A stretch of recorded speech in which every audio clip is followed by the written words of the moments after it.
Марат много лет занимался выращиванием зерновых культур. Недавно решил поменять профиль, заняться семеноводчеством, точнее, семенами тыквы. Клиентов много, в основном из Японии и Южной Кореи. Марат регулярно ездит в зарубежную страну и там же повышает квалификацию.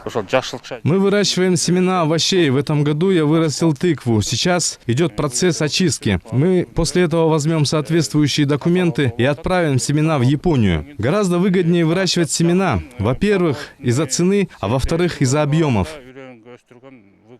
Скоро такие фермеры, как Марат, смогут продавать свою продукцию в Южную Корею. Самое главное, семена должны быть высокого качества. 20 грамм стоят $50. Сейчас Министерство сельского хозяйства проводит переговоры с зарубежными инвесторами. На базе этих семеноводческих предприятий они нам дают все технологии,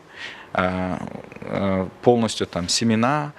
Мы здесь их размножаем, и обратно мы можем продать им в Корею. Да? То есть здесь нам нужно, чтобы была производственная база. Потихонечку мы будем перенимать их опыт, их технологии.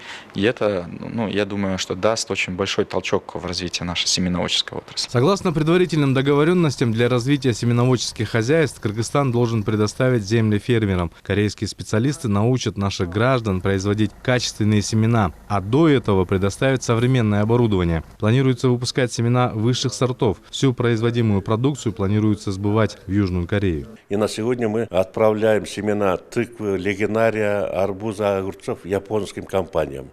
Уже больших объемов, слава богу. Вот буквально с прошлого года мы начали прорабатывать вопрос с корейской компанией.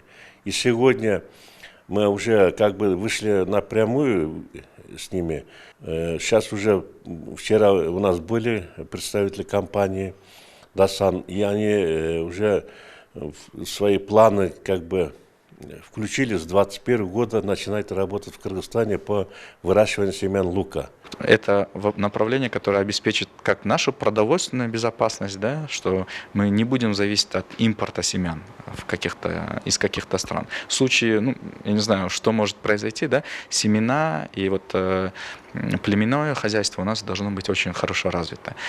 И мы закроем продовольственную безопасность, и мы сможем развивать экспортный свой потенциал. С будущего года государство начнет выдавать земли фермерам для производства семян. Эта работа будет проводиться во всех регионах страны. Кроме того, планируется проведение обучающих тренингов и семинаров.